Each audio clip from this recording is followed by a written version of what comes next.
Bienvenue dans Entrepreneur Café, le podcast des entrepreneurs de l'industrie. Bonjour et bienvenue dans ce nouvel épisode d'Entrepreneur Café.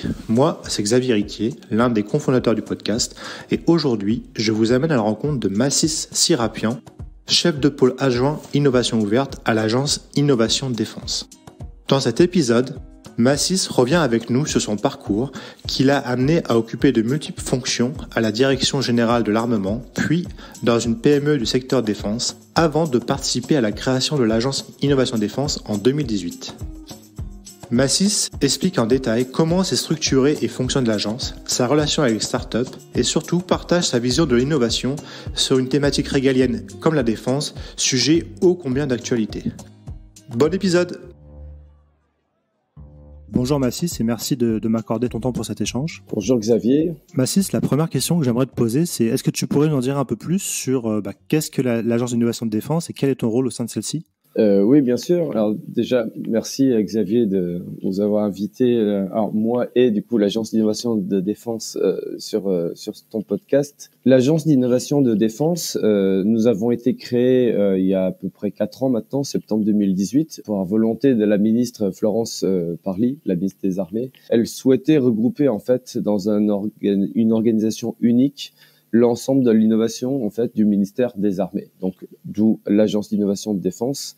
Nous sommes rattachés au délégué général de l'armement, donc le patron de la direction générale de l'armement. Et donc nous avons en charge l'ensemble du spectre d'innovation du ministère des Armées et il est relativement large puisqu'il regroupe à la fois des activités classiques d'innovation de type recherche et développement, plutôt de temps long, mais également de l'innovation ouverte. Moi, je suis chef de pôle adjoint, donc comme tu l'as dit, innovation ouverte. Et ce pôle innovation ouverte est un petit peu la nouveauté de l'agence d'innovation de défense, car tu te doutes bien qu'une partie des activités que j'ai citées, de type recherche et développement, le ministère les conduisait déjà bien avant la création de l'agence qui date de 2018. Et du coup, est-ce que toi, tu as rejoint l'agence dès ses débuts en 2018 ? Quel est ton parcours ? Qu'est-ce qui t'a amené justement à travailler à l'agence Innovation Défense ? Alors mon parcours, donc moi je suis ingénieur militaire, donc après école d'ingénieur, j'ai intégré la direction générale de l'armement dans un parcours plutôt classique d'expertise technique dans des centres d'essais de moteurs en fait, de moteurs d'avion, d'hélicoptères, de missiles. Puis progressivement, je me suis orienté vers de l'encadrement et du management en fait de projets de R&D justement. Donc je m'occupais d'un certain secteur, mais aussi de technologies relativement transverses. Donc concrètement, passer des contrats de R&D. Quand je dis transverse, du type guidage, navigation, capteurs, matériaux, composants, donc le genre de choses qui sont un petit peu partout, qui ne sont pas spécifiques à une activité ou à une armée en particulier. Moi, j'ai toujours été attiré par l'entreprise, l'industrie. Je me suis orienté sur la politique industrielle, toujours à la DGA, donc la Direction Générale de l'Armement. Donc, je me suis occupé d'un secteur en particulier en matière donc de politique industrielle.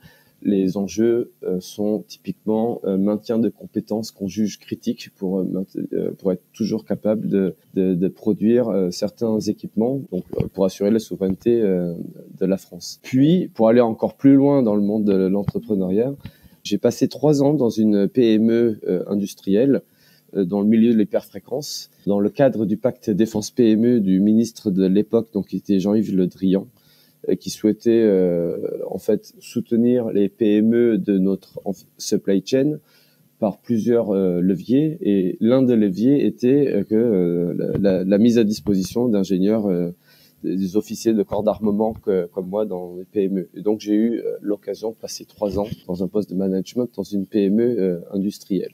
Donc, t'étais un peu comme on dirait détaché pour une durée déterminée dans cette PME pour les aider à grandir, c'est bien ça ? À se structurer ? C'est ça. En fait, c'était à la base plutôt sur une logique de business développement.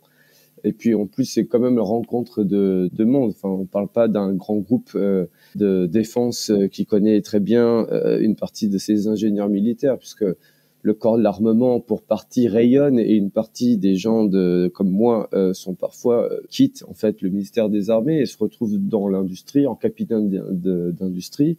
Là, dans une PME, c'est beaucoup moins fréquent. Donc, au début, dans une logique plutôt de business développement, revue stratégique en fait avec la direction qui s'est structurée en business unit du coup à l'époque et voulait créer une nouvelle business unit. Donc, on faisait plutôt de sous-traitant en fait d'électronique pour notamment l'industrie de défense, mais également une ligne de produits en broadcast, donc des émetteurs télé et radio, et voulait créer une nouvelle activité, l'énergie. Et donc les patrons de l'époque m'ont confié à la création et le développement de cette business unit, et je cite comme une start-up, donc qu'on n'était pas du tout. Et à cette occasion-là, du coup, je suis quand même curieux et je me suis renseigné. J'avais plusieurs sources. On était accompagné à l'époque par la BPI, accélérateur PME qui venait d'être lancé. Il y avait aussi un écosystème, là on parle des années 2014-2015, un écosystème qui commençait un petit peu à se structurer et à avoir aussi soit des références, mais au moins une volonté en fait d'éduquer les entrepreneurs. Par exemple, The Family à l'époque, qui a défrayé et défraie toujours la chronique, mais il est indéniable qu'ils ont apporté quand même pas mal en termes d'acculturation. Tu peux expliquer en quelques mots ce qu'est The Family du coup? Ah oui, donc pour ceux qui connaissent pas, c'est une société d'investissement en fait dans des startups plutôt au stade d'amorçage.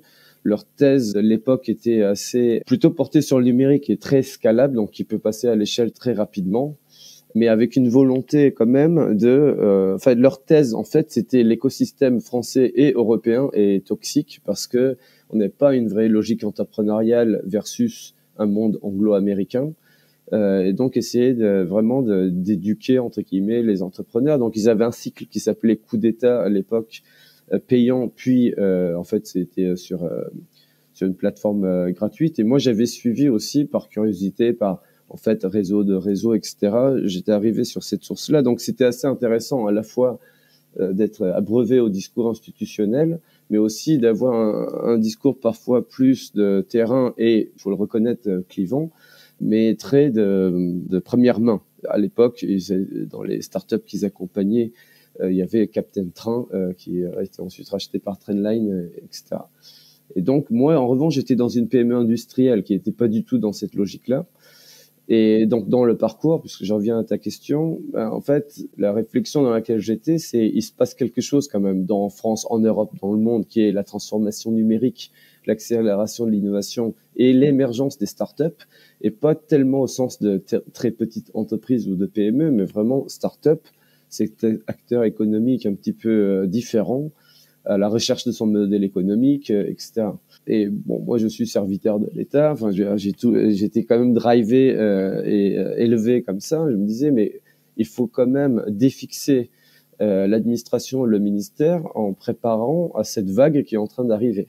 À l'occasion, en fait, de la fin et la mission qui m'était confiée de mon détachement en PME, il y avait l'opportunité de revenir à la Direction générale de l'armement sur le chantier, un de ces 4 chantiers de transformation en termes de projet d'entreprise, entre guillemets, qui était l'innovation. Et donc, je suis revenu en 2017 à la DGA sur ce sujet-là. Et peu après, lorsque le gouvernement actuel le président a été élu et le gouvernement nommé, l'innovation a même été érigée comme chantier ministériel. Je le disais en introduction, donc c'est vraiment une volonté de la ministre Florence Parly. Et le chantier ministériel, c'est la DGA aussi qui coordonnait. Donc, je me suis retrouvé à la fois structurer le chantier de transformation de la DGA et aussi à coordonner au sein du ministère pour le cabinet de la ministre l'ensemble de ce chantier qui, au bout d'un an, a donné lieu à la création de l'Agence d'innovation de défense, donc, comme je le disais, en 2018. Donc, voilà la trajectoire. Le focus à l'époque du cabinet était quand même beaucoup plus sur ce qu'on qualifie aujourd'hui d'innovation ouverte, et on pourra revenir un peu pour rentrer dans les détails de en quoi ça consiste, mais c'est qui est donc la nouveauté. Il y avait des actions qui étaient menées auparavant, mais c'est vraiment ça qui a été formalisé et professionnalisé. Et moi, je voulais mettre à contribution et ma compréhension et mon expérience de praticien, entre guillemets, de ce passage en PME, et d'avoir côtoyé le monde des startups. Moi, j'étais pas vraiment dans une startup, ce que ça m'avait appris. Si je résume, là, j'ai 2 petites questions pour toi. La première, si je synthétise, en gros, l'idée de la création de cette agence, c'est de de pas manquer des technologies qui pourraient être intéressantes pour la défense, mais qu'on n'aurait pas su identifier parce qu'on n'avait pas une structure dédiée à ça. Et la question que je voulais te poser, c'est justement, qu'est-ce que tu as appris ton passage en PME? Quelles connaissances as-tu apprises dans la PME que tu as pu répliquer lorsque tu as rejoint l'Agence d'innovation de défense? Plusieurs choses, en fait. Alors, même au-delà de l'innovation, ce que toutes les PME, ETI, et notamment françaises, savent probablement, c'est la difficulté d'accéder quand même au client final. Et c'est aussi une volonté de la DGA aussi de placer quelqu'un de la structure au niveau des PME, parce que la difficulté commune, que à une PME dans n'importe quelle supply chain et le client final, c'est ce qui entre en gros le maître d'œuvre intégrateur, etc. Donc, j'ai pu constater les difficultés, même juste de information, de visibilité, de feuille de route. Là, on parle pas d'innovation ouverte, mais dans la PME où j'étais, on avait des contrats, on était associés quand même à des feuilles de route planifiées de recherche et développement. Et en fait, vu de la PME, on n'a pas du tout la visibilité que le maître d'œuvre intégrateur de type les Safran, Thales, Dassault, etc. peuvent avoir, puisque en fait, ce ne sont que des sous-traitants de rang 1, 2 ou 3, etc. L'autre chose par rapport là à l'acculturation au niveau des startups, c'était le mode de développement des startups. Et ce que j'ai pu éprouver, la difficulté aussi même de structure, même de PME, en fait, de changer de mode de conception et de développement de nouveaux produits et de services. La tendance française qui est fortement quand même moulée autour de la culture de l'ingénieur, c'est une fascination pour l'objet technique et on va plutôt monter très vite en des maturités techniques sans nécessairement passer le même temps sur toutes les considérations business, de marché, de solvabilité de besoins, etc. Or, une start-up, radicalement, bat les cartes avec toutes les notions de développement itératif de produits minimal viables, les MVP, la Minimal Viable Product, vu que la start-up est, elle, dans une zone beaucoup plus inconfortable qu'une PME qui crée une nouvelle ligne de produit, la start-up, elle, pose un constat initial en disant il y a sûrement une imperfection de marché ou un produit à développer, mais ce n'est qu'une hypothèse. Et c'est pour ça qu'elle doit aller très vite au product market fit, c'est-à-dire sortir un produit qui va vraiment rencontrer son marché et valider les hypothèses de caractéristiques du produit, de pricing, de modèle économique, etc. Ça, c'est le mode de développement économique, moi, que ça m'a pu m'apprendre. C'est pourquoi on a créé, structuré l'innovation ouverte. Les raisons, en fait, je les ai pas toutes découvertes dans l'environnement PME où j'étais. C'était que, justement, dans l'explosion de l'innovation, de l'exponentialité des technologies, les émergences de ces acteurs qui passent sous les radars, en fait, parce que une partie des startups n'ont pas les canons de beauté des PME, ETI ou des acteurs traditionnels que connaissent les grands groupes comme le ministère des Armées. Eh bien, moi j'avais la conviction qu'on passe à côté d'une masse noire, c'est-à-dire de potentiel en fait d'innovation, mais qui ne viennent pas du tout au ministère des Armées. Je vais te donner un exemple. Il y a un dispositif de soutien à l'innovation ou aux PME qui existe depuis plus d'une dizaine d'années, qui s'appelle le dispositif RAPIDE. C'est un dispositif de subvention pour les projets du haut, donc à caractère à la fois civil et militaire. Ça fait 10 ans que ça existe. Moi, quand j'étais en PME, on avait déposé des projets, on en avait eu 2 ou 3, toujours un à la fois, mais on avait un track record d'arriver à obtenir ce genre de dispositif. Mais quelque part, il y a un biais, en fait, dans ce type de soutien qui relève quand même de l'innovation verte. Eh bien, moi, ma PME avait bien identifié l'intérêt de travailler avec le ministère des Armées et donc était dans le mindset de déposer un projet à caractère dual. Mais quid de toutes les boîtes qui ont des technos qui ne sont pas #défense, et il y en a quand même beaucoup plus, mais qui pourraient se diversifier en fait sur des cas d'usage défense. Là, donc à mon retour de PME, on avait fait un peu des stats et on avait découvert qu'il y avait près de la moitié des startups qui ne veulent pas travailler avec le ministère des Armées, et la plupart du temps, pour une bonne raison, c'est je n'y avais pas pensé. Ah, donc c'est pas qu'ils ne veulent pas, mais c'est qu'ils ne sont pas au courant que s'il y a un potentiel pour eux aux armées, quoi. C'est plus la méconnaissance. Ouais. Méconnaissance des cas d'usage. C'est en plus, moi je faisais un robot pour aller sur un tarmac pour l'aviation civile et j'avais pas du tout vu que c'était diversifiable en fait sur un cas d'usage défense, ou pour parler de façon plus simple, détournable entre guillemets. Eh bien donc pourquoi irais-je voir le ministère des Armées? Oui, la principale raison en fait, c'était ça. Il y a aussi, pour être honnête, travailler avec l'État, c'est compliqué. Alors, et ça, c'est vrai pour tous les secteurs.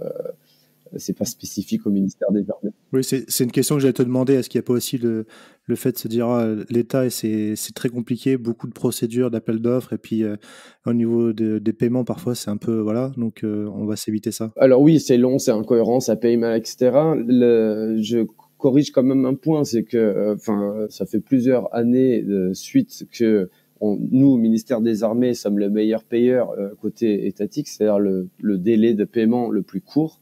On a des bien meilleures pratiques que certains groupes privés, par exemple, la grande distribution, etc. Donc, non, ça paie bien. Mais en revanche, le secteur de défense, il est quand même régulé.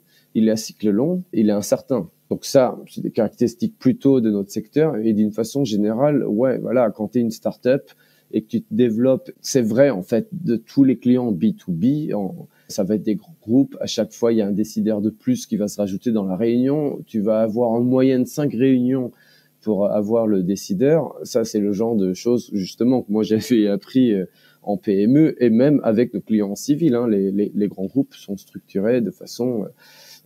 voilà, c'est complexe, quoi. 50% de masse noire et dans une explosion, en fait, quand même, d'innovation de plus en plus portée par des acteurs économiques de type start-up qui passent sous les radars, qui ne sortent pas des laboratoires, contrairement aux croyances. Toutes les start-up ne sont pas des spin-offs des laboratoires du type CEA, CNRS, etc. Bien sûr, et il y en a de très belles, mais il y a aussi des start-up qui assemblent des technologies, qui assemblent des choses qui sont issues d'autres secteurs et les assemblent astucieusement. Et nous, c'est ce qu'on s'était dit en 2018 en créant l'agence. Eh bien, nous aussi, on cherche, on va pas s'interdire en fait d'aller puiser des innovations qui viennent potentiellement d'autres secteurs afin de les assembler et les diversifier sur des cas d'usage de défense et potentiellement même créer une rupture. C'est l'ambition en les appliquant dans un cas d'usage défense pour lequel elles n'étaient pas initialement faites. Et du coup, depuis la création en 2018, est-ce que vous avez en bon français un track record là, de nombre d'entreprises, de startups que vous avez pu identifier, des projets qui ont été lancés grâce à l'Agence Innovation Défense? Oui, avant de te répondre dans les chiffres, je vais te dire déjà comment on agit avec elles parce que c'est important pour la partie de qu'est-ce qu'on mesure. Je te disais donc 50% dans nos constats, mais il y avait aussi un autre constat. On a eu la chance, en créant l'agence d'innovation de défense en 2018, de créer finalement pour la partie de pôle innovation verte une structure d'innovation verte relativement tard en fait en France. La French Tech, c'est en gros 2013-2014, ça explose avec Fleur Pellerin, la French Tech, le Croc Rouge, etc. Enfin, et tous ces phénomènes. Donc, on arrive relativement tard, 4-5 ans plus tard, et nous bénéficions de l'expérience de pas mal de grands groupes en termes de collaboration grands groupes start-up, en fait. Et nous, ce qu'on se dit, c'est l'avantage du dernier entrant, entre guillemets, sur un marché, c'est on n'a pas le droit de faire les erreurs de ceux qui sont passés avant. Et ce que nous avions constaté, c'est que seuls 2% des startups qui étaient détectées par les grands groupes entraient finalement dans leur processus, c'est-à-dire passage à l'échelle, intégration et utilisation effective. La plupart, il y avait un phénomène soit de prédation volontaire, involontaire, ou alors ça finissait en POC, entre guillemets, de Proof of Concept, donc des démonstrateurs qu'on montrait dans des salons d'innovation de type Vivatech ou ailleurs. Mais voilà, si on regarde les métriques, 2%. Et donc, nous, on s'est posé la question de, en fait, qu'est-ce qui se passe ou qu'est-ce qui s'est passé et qu'est-ce qu'on nous devons éviter de faire. Et notre conclusion, et donc j'en arrive à comment nous, on est structuré, et là, plus spécifiquement sur les startups à travailler avec elles, on s'est dit qu'une grosse partie de ces échecs est due à une approche de stock. C'est-à-dire, lorsque je suis moi un grand groupe et que je découvre une startup, et que je m'oblige à travailler avec elle au moment où je l'ai vue, par exemple, je la vois dans un salon d'innovation, je fais un appel à projet, etc. Le problème, quand je fais ça, c'est je subis la maturité de cette entreprise au moment où je la détecte. Or, c'est une start-up Et il y a plusieurs niveaux de maturité quand même dont il faut tenir compte. Sa maturité technologique, sa maturité business aussi. Est-ce que c'est un X et un HEC qui viennent de créer leur boîte à la station F et ils en sont encore que au niveau du PowerPoint? Enfin, j'ai caricaturé un peu, mais je pense que du coup, ça sera bien l'image. Mais on en est au stade du constat, ou est-ce que ils ont déjà fait, ça c'est plutôt le boulot du HEC d'ailleurs, mais la grille d'entretien, qualifier le constat, valider le constat, étude qualitative, étude quantitative, segmentation, premier produit, et que ça. Où est-ce qu'ils en sont en fait par rapport à une trajectoire comme ça? Maturité du cas d'usage. Là, ça dépend plutôt du grand groupe ou là, dans notre cas du ministère des Armées. Est-ce que je sais ce que je veux faire en fait sur ces thématiques-là, ou est-ce que je suis en exploration de concept?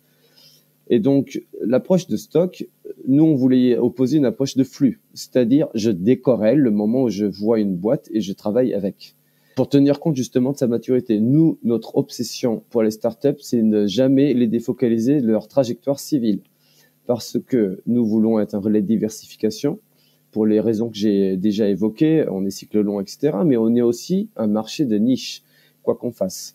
Par ailleurs, il y a quand même une réticence, alors qui est en train un petit peu de se modifier, mais une réticence du monde de l'investissement pour une start-up qui se développerait initialement sur un marché prioritaire de défense, parce que justement, long, incertain, etc. En diversification, ça leur pose pas du tout beaucoup moins de problèmes. Et donc, l'approche de flux, c'est, eh bien, quand je vais voir une boîte, je vais pas me forcer à faire un POC, entre guillemets, au moment où je la vois, et je vais plutôt détecter et suivre des entreprises sur certaines thématiques et engager les bons projets au bon moment avec ces entreprises. Et tu vois que, donc, pour répondre à ta question en termes de track record, oui, on a identifié plus de 700 startups d'intérêt défense.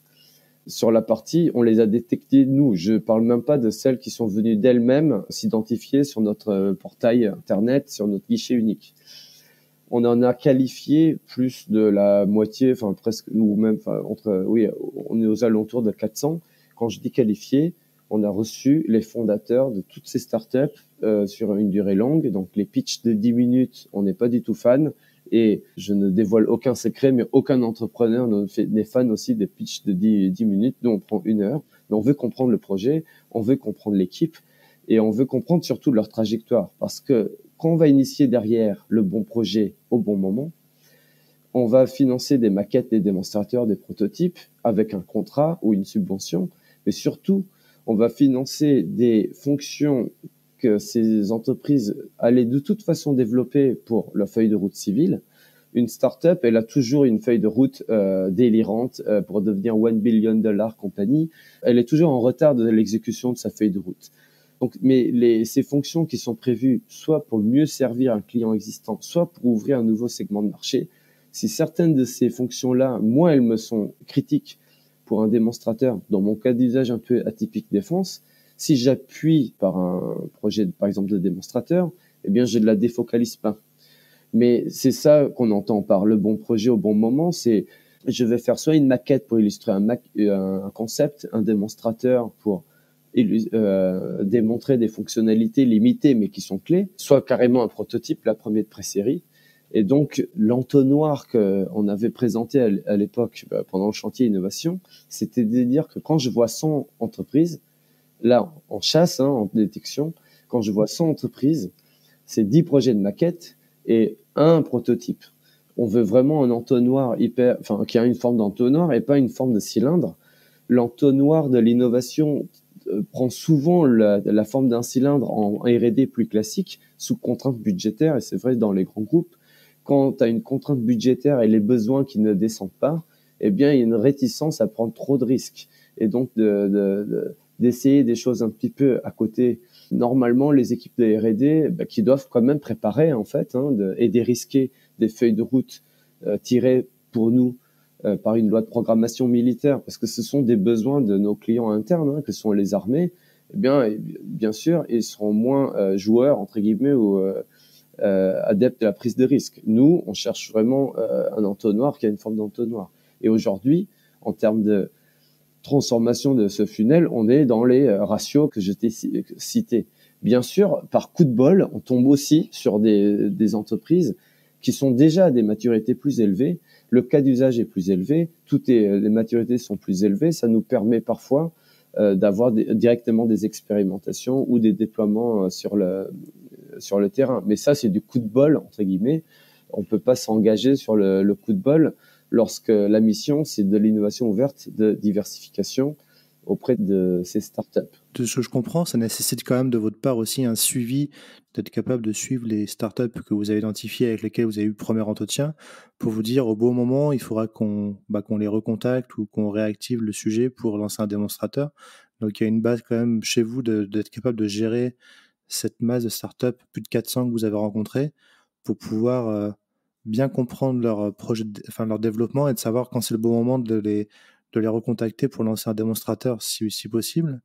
Ça, c'est ma première question. La deuxième, c'est comment généralement est perçue l'agence d'innovation défense quand vous contactez ces chefs de start-up, ces dirigeants de start-up. Est-ce qu'ils sont enthousiastes et volontaires pour venir vous voir ou est-ce que parfois il y a un peu de réticence à vous dire oh non, nous, ça ne nous intéresse pas, les armées, ça ne nous intéresse pas?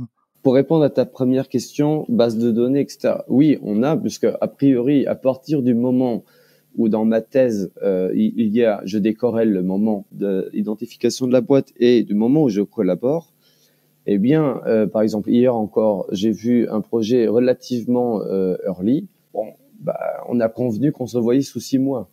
On a une base de données avec des rappels, etc. Donc, c'est pas pour s'en débarrasser qu'on se dit on se reverra dans 6 mois. On aura, nous, de toute façon, un reminder pour les suivre. Notre ambition, c'est une cartographie dynamique de toutes les innovations sur certaines thématiques qui sont en fait les pain points, entre guillemets, que les armées nous ont remontés, donc les obstacles sur lesquels elles butent malgré leurs efforts.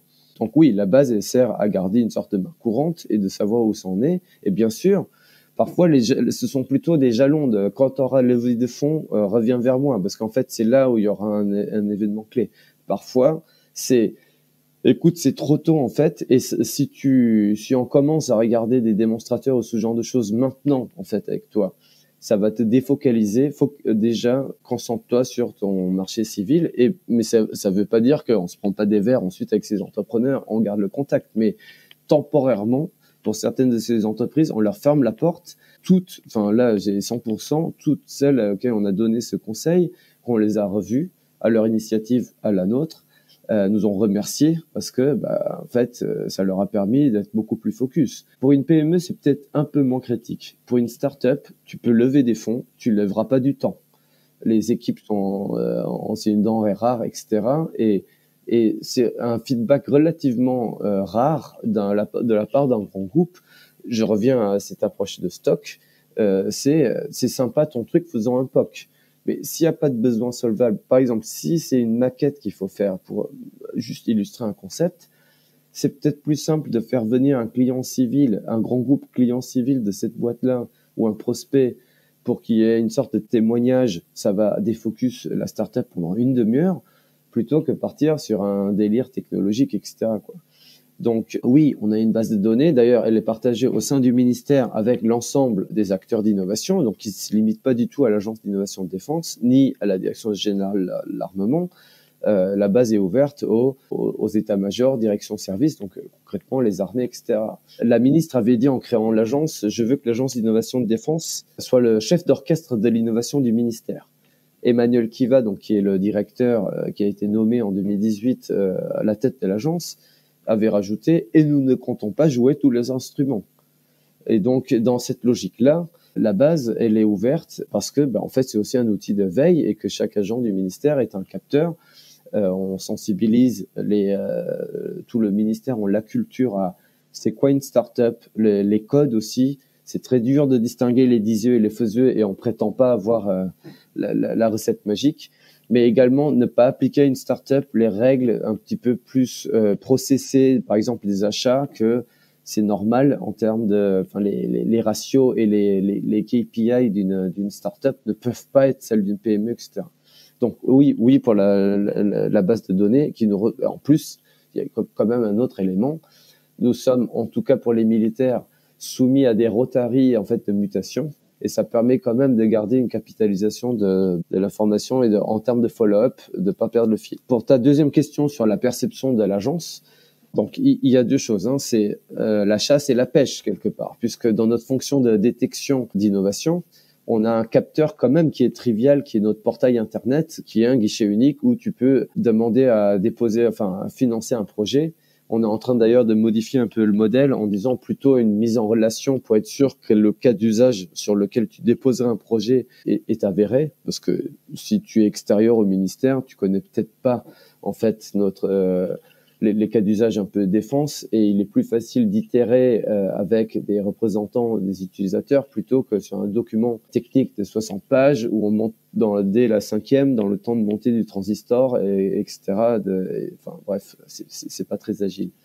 Mais maintenant, l'autre capteur qui est la chasse, entre guillemets, donc d'aller voir des boîtes non #défense sur la dizaine de thématiques qui sont les thématiques prioritaires en termes d'innovation ouverte que je citais tout à l'heure. Là, on n'a essuyé aucun refus. Pourquoi? À mon avis, parce que déjà, on est cool, on est sympa, et puis on a le sourire, et c'est quand même important, mais surtout, on a un langage clair. On parle un langage entrepreneurial, on leur dit ce que j'ai dit là tout à l'heure, on va détecter, suivre les startups prometteuses sur certaines thématiques, et avec celles qui nous semblent vraiment les plus avancées, on va engager le bon projet au bon moment, etc. Et quand on leur dit ça, qu'on va pas vous défocus et qu'on va appuyer votre feuille de route civile, ils se disent enfin un grand groupe qui me parle de projet de co-développement. Donc déjà juste ça, c'est le route. Alors donc c'est pas pour c'est jeter des fleurs, c'est le feedback qu'on a des entrepreneurs, et on en reçoit 6 par semaine sur des formats de 1h30. Ça c'est l'autre feedback qu'on a aussi. Les pitchs de 10 minutes, donc on n'est pas fan, on les reçoit plutôt sur 1h et quart, 1h30. On leur fait un feedback instantané. On prend pas de décision, mais on leur dit ce qu'on pense. On a la chance de ne pas être acheteur ou investisseur, entre guillemets, au moment où on les reçoit. Et donc, contrairement à un investisseur notamment, on peut leur dire ce qu'on pense. Or, le problème de la plupart de ces entreprises qui passent leur temps à pitcher, c'est qu'elles n'ont jamais de feedback en fait, où on leur dit très bon projet en opinion du chef. Nous on leur dit c'est vraiment super sympa. Enfin vous êtes très clair, vous êtes etc. Donc feedback positif, feedback négatif on le donne aussi parce que de façon bienveillante bien sûr. Mais si par exemple le discours n'était pas clair, probablement on n'est pas les seuls à pas le comprendre. Si les cofondateurs n'arrêtent pas de s'interrompre, on leur dit. Si il y a encore des points de vigilance, bref, on leur dit. Bien sûr, nous sommes libéraux, ils font ce qu'ils veulent de ce feedback. Mais le retour aussi, ils apprécient ce retour franc aussi, qu'ils reçoivent rarement dans l'écosystème d'innovation de la part des grands groupes. Donc tout ça mis ensemble, on a plutôt un feedback positif quand on est même en cold call entre guillemets. La plupart du temps, quand même, on est introduit parce que, en fait, les entrepreneurs, comme ils ont une expérience positive, vont nous conseiller d'autres, etc.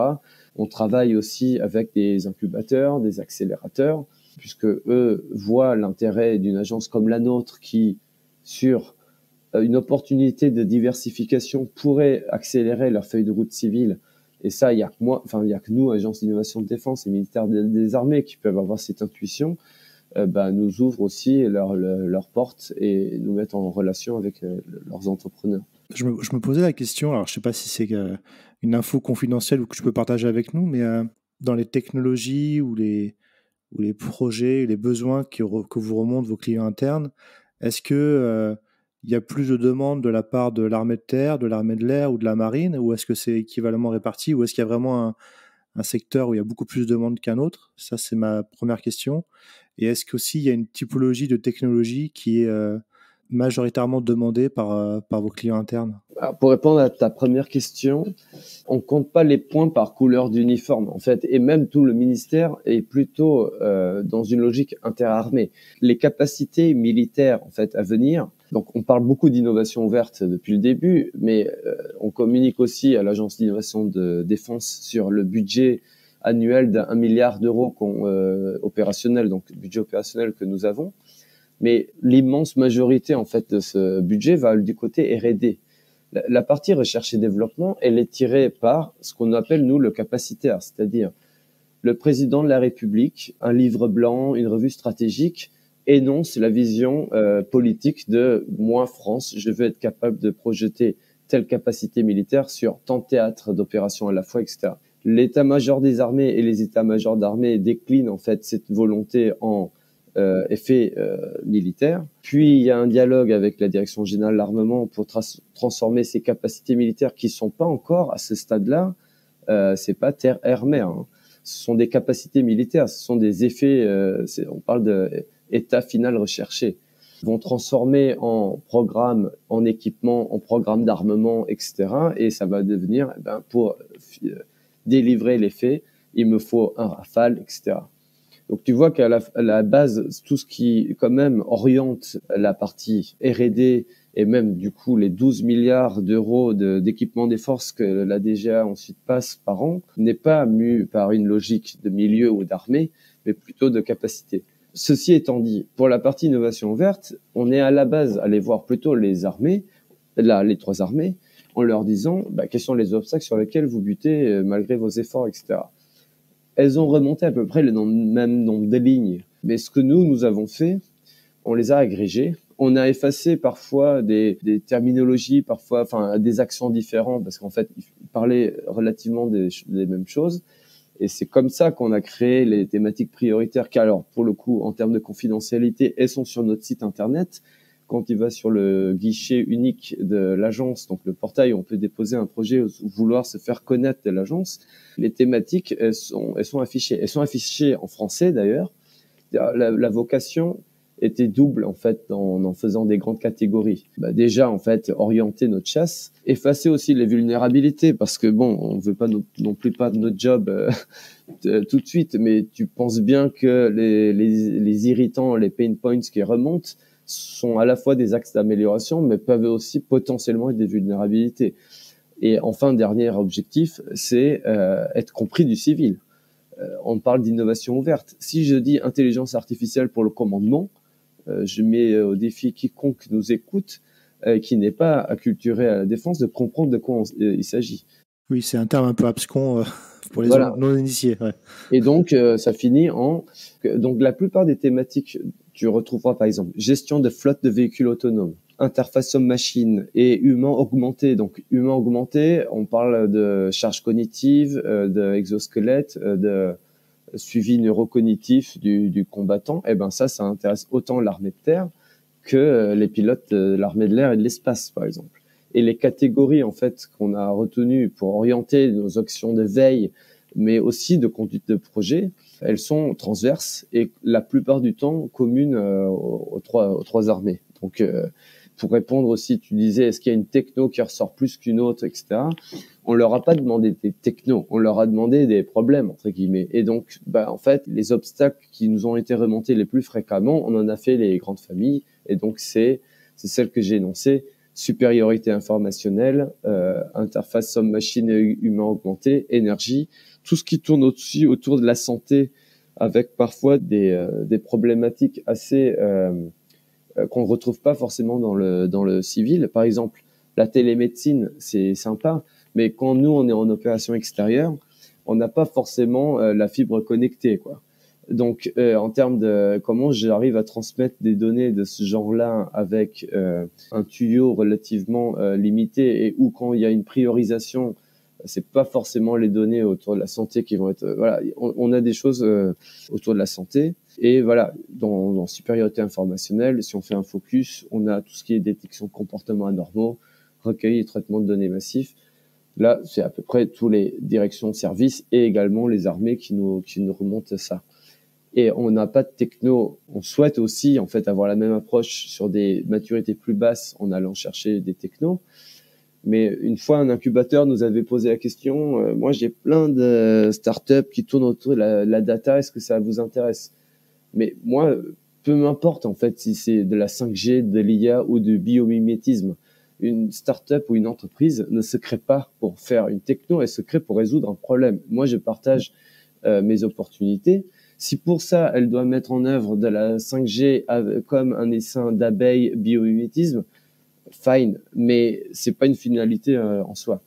Ceci étant dit, donc c'est normal pour l'instant qu'il n'y a pas de techno parce qu'on est plutôt orienté par de l'application et donc de l'effet final recherché.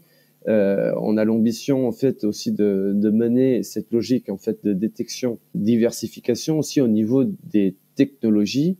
Et là, on sera probablement autour de, par exemple, de l'énergie, vraiment des composants en fait qui permettent vraiment les technologies un peu générales qui peuvent se combiner autour de l'énergie, que ça peut être aussi autour de la robotique. Aujourd'hui, quand on parle robotique au ministère, la plupart des gens vont tout de suite penser à la robotique terrestre. La robotique, c'est bien plus large et c'est en train d'exploser. Et donc, voilà, ce genre de thématiques plus technologiques, on les rajoutera probablement cette année ou la suivante. Mais comme une start-up, on grossit, enfin, on aura 4 ans cette année. Ce sont quand même des processus nouveaux et des façons de faire nouvelles. On est parti au début sur des thématiques qui venaient plutôt de l'usage militaire. Et donc, du coup, ça fait 4 ans que vous êtes créé. Et comme une start-up, est-ce que vous pouvez déjà communiquer sur on va dire une success story?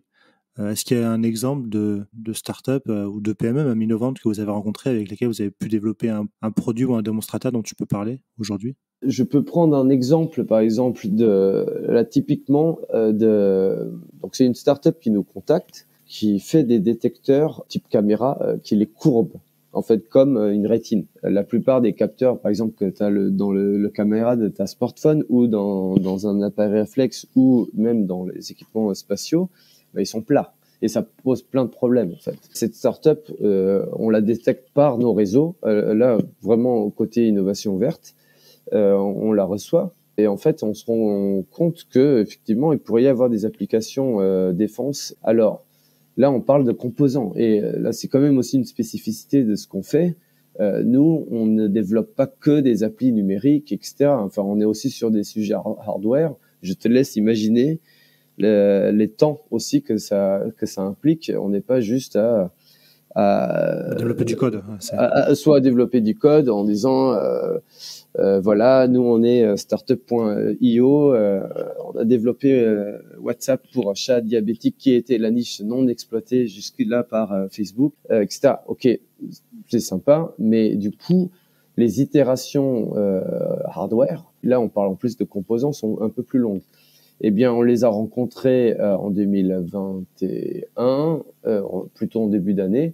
Dans la même année, qualifié, ok, donc c'est peut-être pas le focus tout de suite, mais mise en relation avec nos experts techniques. Dans l'agence, on a des experts scientifiques de haut niveau sur certaines thématiques. Là, vraiment au niveau sciences, donc matériaux, composants, etc. Ça match dans la même année. Donc là, on parle pas de passage à l'échelle à ce stade-là, mais c'est déjà mise en relation avec l'écosystème, y compris d'ailleurs des industriels concernés chez nous, en disant ce genre de choses va arriver, et une thèse CIFRE dans l'année déjà pour influencer entre guillemets dès maintenant leur feuille de route sur les spécificités de défense. Là, on est en train de voir avec eux peut-être pour aller même un cran plus loin pour faire un démonstrateur, mais tout va être lié à leur feuille de route. Mais donc là, plus un démonstrateur plutôt qu'au niveau de recherche. Mais ils sont très contents d'avoir aussi déjà en fait cet axe recherche parce que c'était leur besoin. Donc c'est aussi pour montrer que c'est pour ça que moi j'aime pas du tout le terme de POC, mais que les leviers d'action ça peut être une thèse. Pour d'autres cas, en fait, on a pu aussi avoir des déploiements en fait de choses beaucoup plus mûres. Et en fait, je pourrais même citer des innovations qui ont été même suscitées en interne à la base. Donc ça s'appelle l'innovation participative. Ça existe depuis 30 ans. Enfin, même plus maintenant, parce que ça fait quelques années qu'on dit toujours 30 ans, donc on doit s'approcher des 35 ans.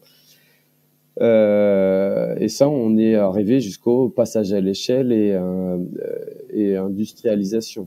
On a eu aussi, donc on a des success stories parfois, du coup, avec des PME. Alors là, on parle pas du tout de start-up, ou un innovateur, un agent du ministère, pas du tout, pas forcément un ingénieur, pas du tout un officier supérieur. Enfin, c'est ouvert à quiconque et qui sont aujourd'hui déployés sur le théâtre. Et ça, c'est aussi appuyé par l'agence. Mais si ta question pose sur vraiment le volet de start-up détourné, entre guillemets, diversification, on en est trop au début. Enfin, en termes de veille, en termes de base de connaissances, nous, on veut vraiment comprendre le nuage de points et s'engager avec les meilleurs et pas juste la start-up qui avait accès au cabinet de la ministre ou à la DGA, etc. Les échelles de temps partagées avec l'industrie ou tous les services de veille ou ceux qui font les cabinets d'intelligence économique, etc., c'est 3 ans. Et donc, en fait, c'est relativement dur au début de faire des success stories sur la base de cette détection.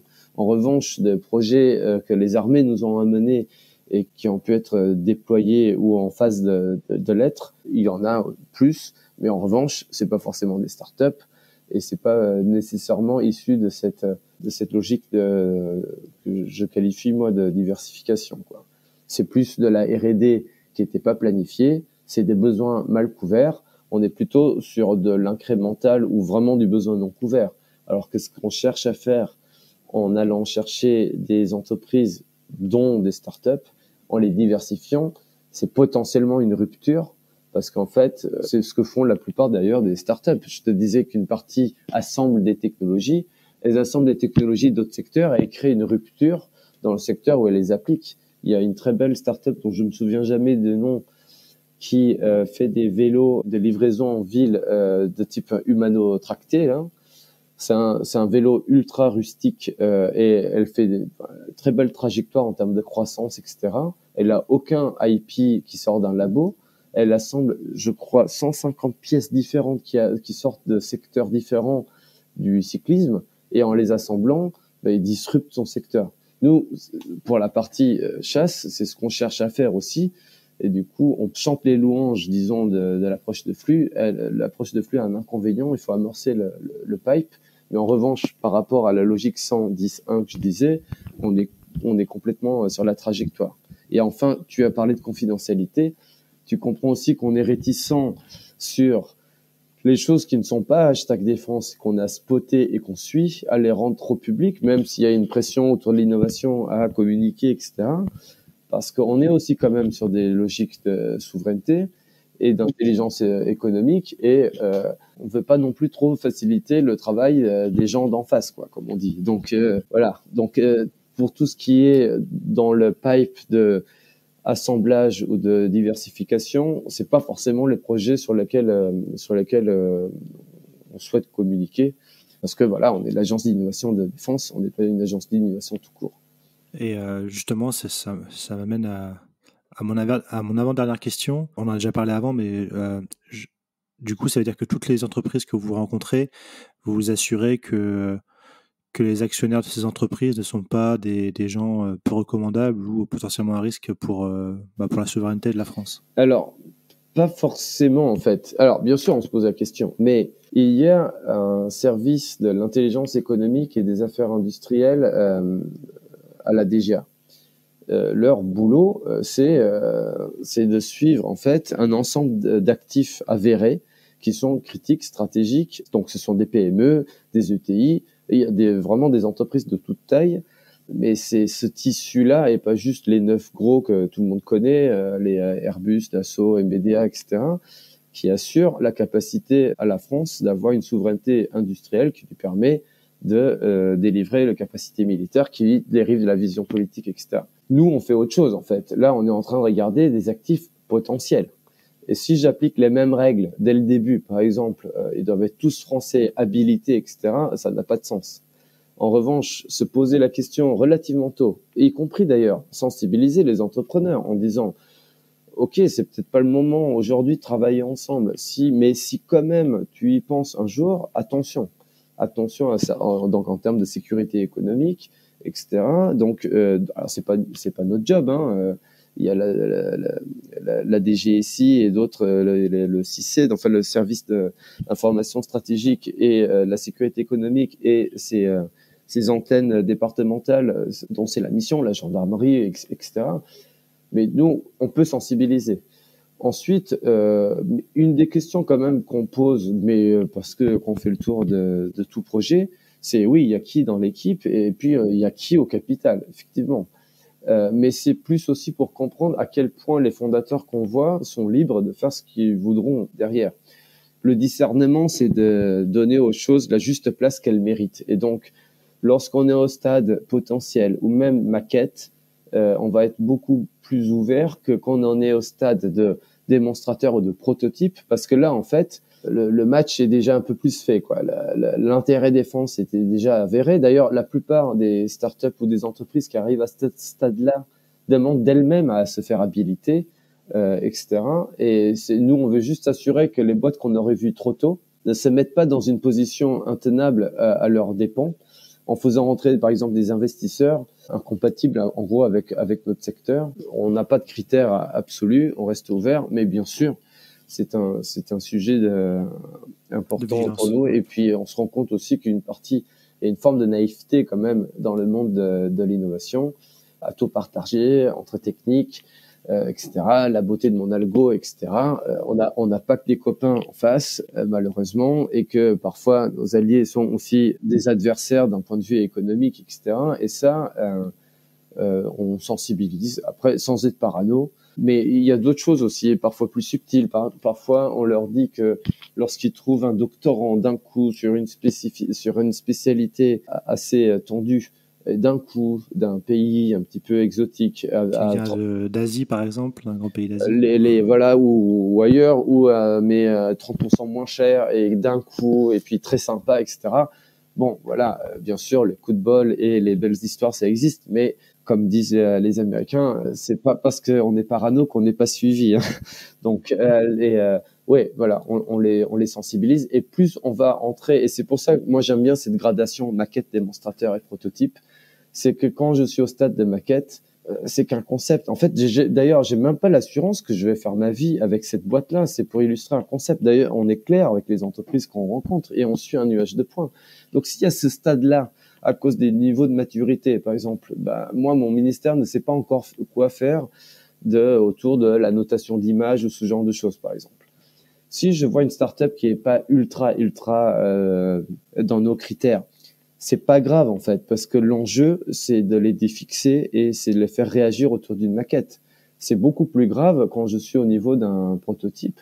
Et il y a d'ailleurs la même chose lorsqu'on fait un suivi d'une équipe, même là bien nationale française. Lorsqu'au début on va la rencontrer, bien sûr, une startup hardware, elle est encore dans un incubateur, mais bien sûr qu'elle n'a pas son chef de l'industrialisation. Mais ils sont pas débiles, ils le savent. Donc c'est un point de vigilance. Maintenant, ils en sont à ship le produit, etc. Ils ont toujours pas le monsieur ou madame autour de l'industrialisation. Là, maintenant c'est un risque, quoi. Il y a la même chose autour de ces sujets de qui est au capital, à qui il parle, la composition des équipes. Ma dernière question pour clôturer notre entretien, si ça serait je suis une dirigeante d'une start-up.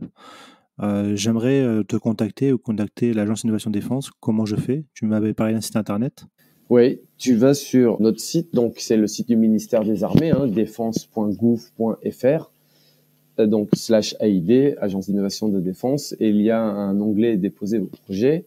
Alors du coup, comme tu as bien suivi toutes les missions, tu n'as pas forcément envie de déposer un projet, mais déjà d'avoir un contact. Eh bien là, tu peux juste dire je veux une mise en relation, etc. Donc en fait, ça c'est la partie pour ceux qui n'ont vraiment aucun contact. C'est vraiment le plus simple, en disant eh bien j'ai entendu Massis sur le podcast de Xavier tel jour de diffusion et je souhaiterais être mis en relation.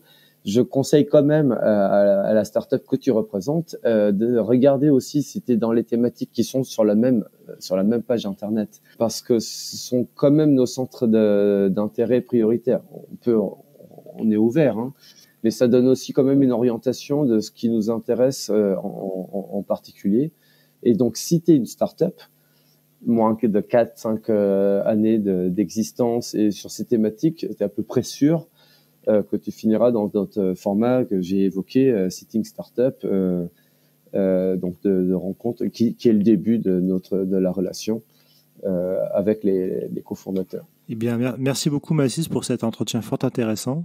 J'encourage du coup tous les responsables de start-up qui nous écoutent et qui ne connaissaient pas l'Agence de l'innovation défense à aller sur le site internet, regarder si les technologies qu'ils développent sont potentiellement d'intérêt pour toi, Mathis, et de le cas échéant, de ne pas hésiter à vous contacter. Merci beaucoup, Mathis, pour cet entretien. Merci Xavier pour l'invitation. Et voilà, merci à tous de nous avoir écoutés jusqu'au bout. J'ai été ravi de vous faire partager ce moment avec cet entrepreneur très inspirant. N'hésitez pas à nous soutenir et laisser vos commentaires sur nos réseaux sociaux LinkedIn, Twitter et Instagram, ou bien encore nous laisser 5 étoiles et un avis sur Apple Podcast. Nous vous donnons rendez-vous jeudi prochain pour le prochain épisode de nos podcasts. À jeudi!